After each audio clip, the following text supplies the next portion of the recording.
on this episode of Cumberland Rover. It's the river that I, like most people, had written off as muddy, polluted, and generally unappealing. I've got my big straw hat, a cheap inflatable paddleboard, and I'm going down to the overgrown, mysterious river bottoms to give the Clarks River a chance. Are my assumptions justified, or will I be surprised at what I find out there on the Clarks River?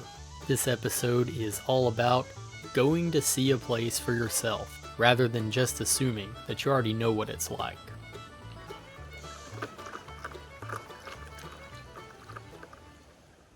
Soon may the wellerman come, bring us coffee, tea, and rum. One day when the tonguing is done, take our leave and go. At a fair in the sun of town, her hair was blonde and this was around. Soon may the wellerman come around.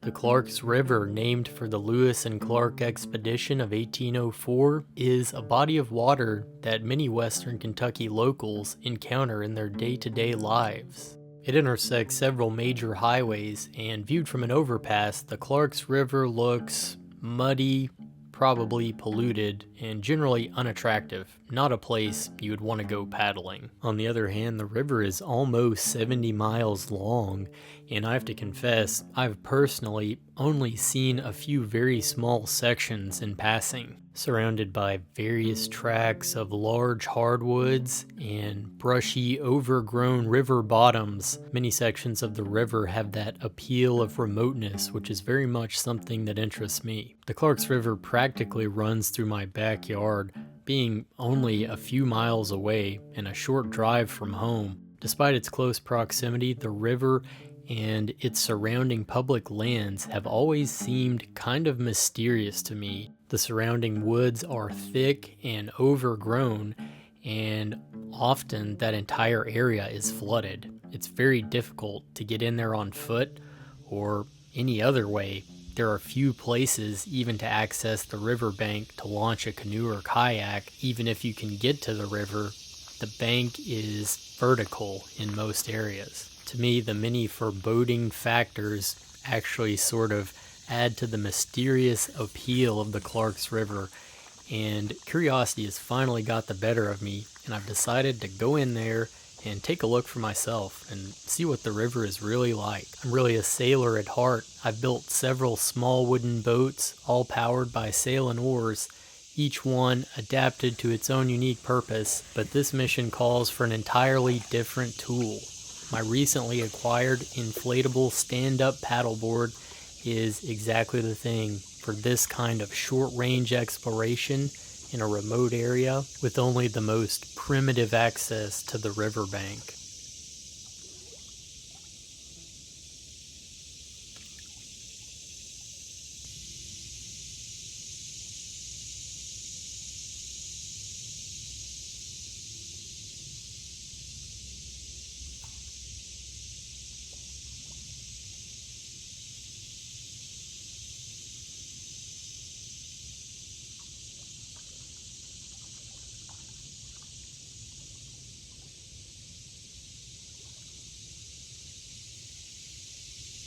Making a U-turn around a small stump, I decide it's probably best to explore upriver first, paddling against the current. This time of year, the river is lazy and muddy with a very gentle current. But paddling upstream, the current was noticeable and did slow me down a little bit.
I'm probably only 2 or 3 miles away from town and a major highway, and I can kind of hear some traffic faintly in the distance. It's definitely not overbearing, but despite being so near the town, this is still a very remote river just for the fact it's so hard to get in here.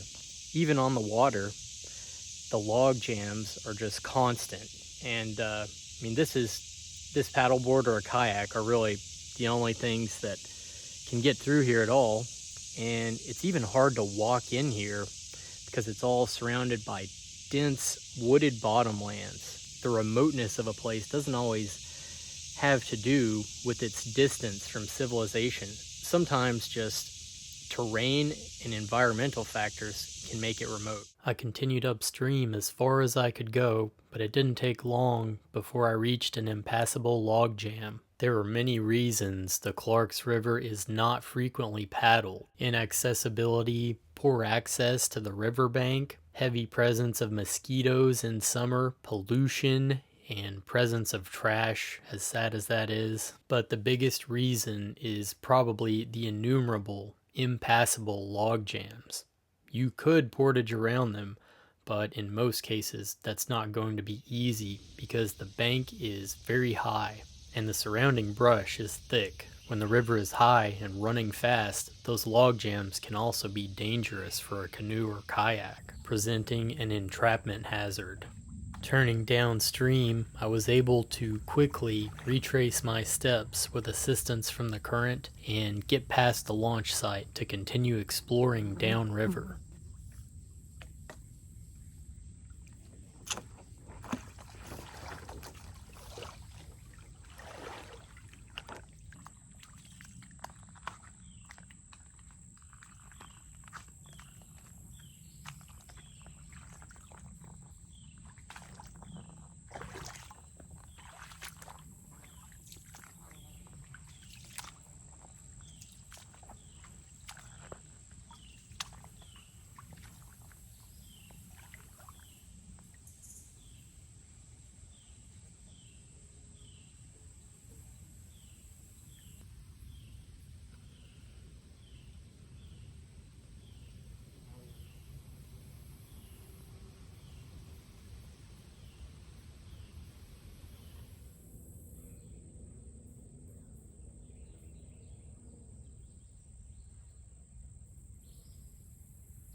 This section was a little broader and mostly free of debris and dead wood.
As I neared a sharp bend in the river, my ears pricked up.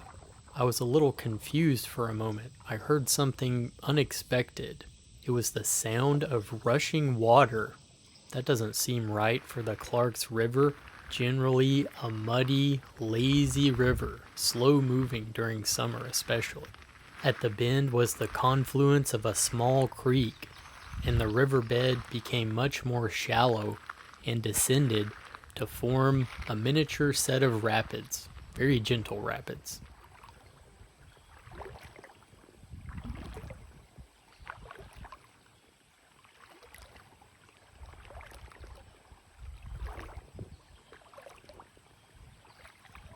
I had turned a corner to find a strikingly beautiful section of the river. That was very unexpected to me. It was probably just an illusion of shallow water, but the water looked much cleaner here. I suppose it could be the addition of creek water flowing in at this junction.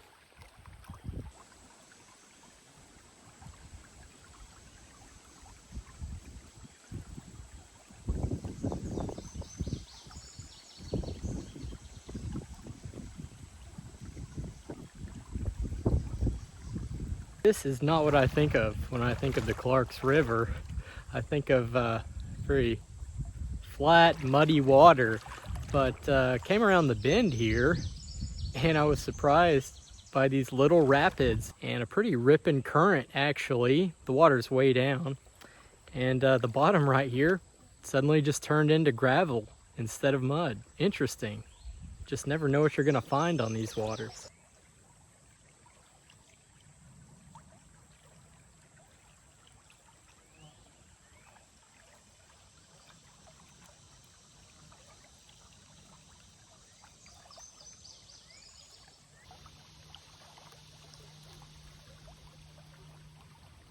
Scouting ahead slightly by wading the shallow water on foot, I observed that the river became very shallow, probably too shallow to continue very far on the board, but I couldn't resist just playing around on these rapids. It looked like fun.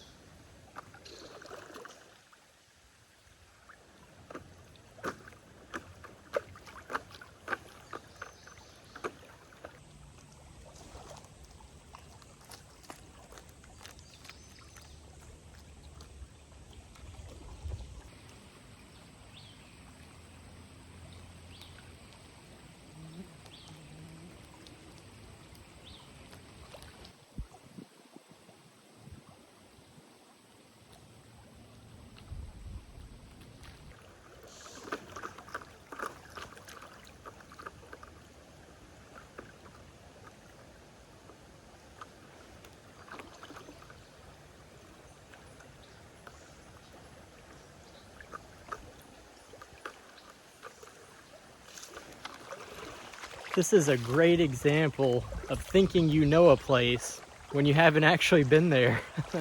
Gotta go and see. It's the only way to know for sure. I still would not recommend canoeing or kayaking this river because there are a lot of log jams and it doesn't all look like this. It is mostly a pretty slow moving, muddy river.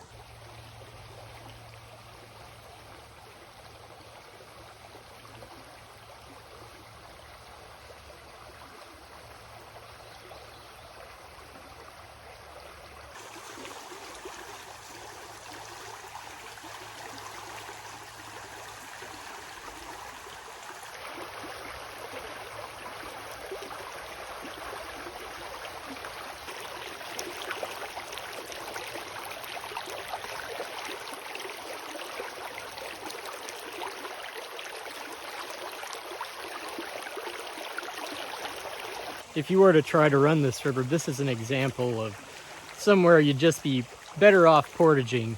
You probably could get around this tight turn in these rapids, depending on the water level, but I'd probably just pick up the boat and go across this little gravel bar right here.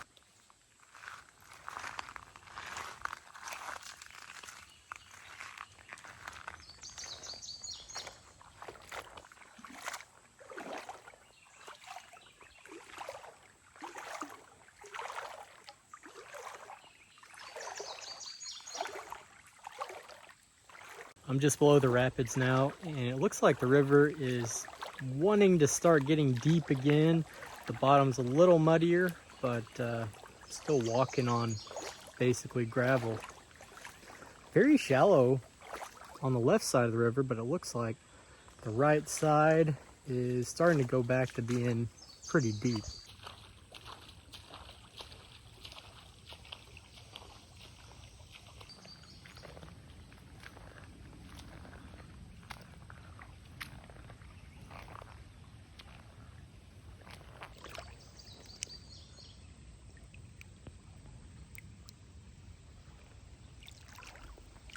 So right side of the river over here, you've got just enough water to float a canoe. Everything over here though, there's literally about an inch of water. But that is nice for just doing a little creek walking here, which I was not expecting to be able to do at all. My expectation was that this whole river was deep and muddy and kind of unpleasant, but a little mysterious.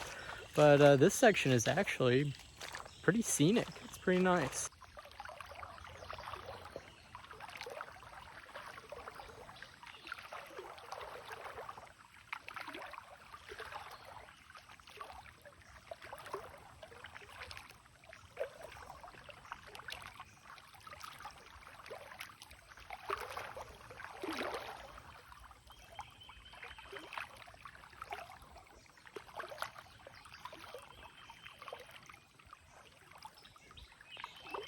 So the river was looking great there for about a quarter mile, and then I came to this, which is truly the end of the line. It's a bad log jam with a whole bunch of debris stuck in it. No matter what time of year, you're gonna come to something like that at some point on this river. That is why people do not paddle the upper Clarks River, generally speaking. If you're an adventurous soul and you don't mind some very rough portages around stuff like this behind me, good luck to you.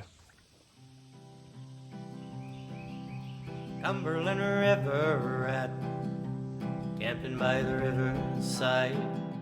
You know him by the big straw hat, 25 miles wide. Cumberland River rat, 700 miles to go. Deckhands all may laugh, he's gonna get there slow. Sailing down past Dover in an old-time river, yo. The eagle, his companion, with its friendly chirp and call. Cumberland River rat, camping by the riverside. You know him by the big straw hat, 25 miles wide.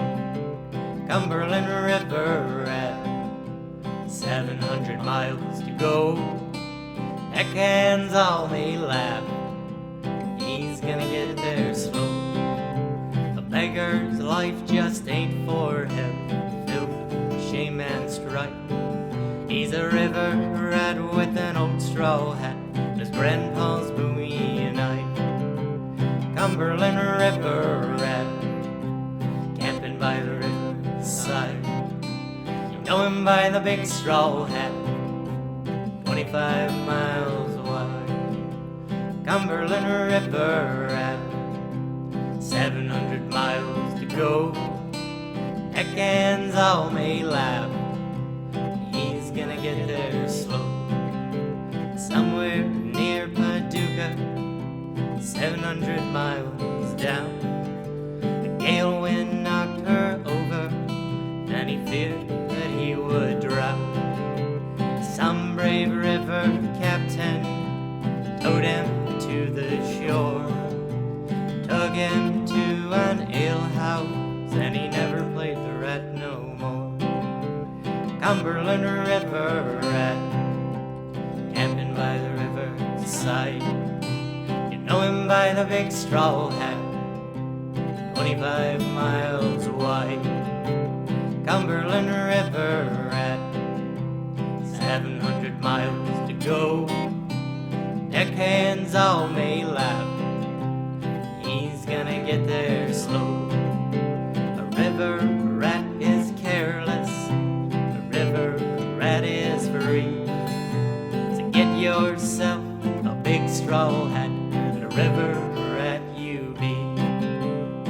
Cumberland River rat, camping by the riverside. You know him by the big straw hat, 25 miles wide. Cumberland River rat, 700 miles to go. Deckhands all may laugh, he's gonna get there slow.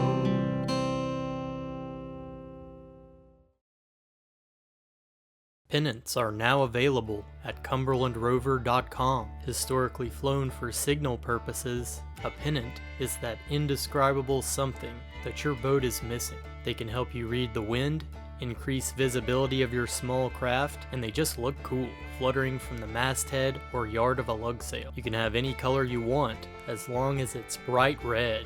I have 2 styles of pennant now available at cumberlandrover.com.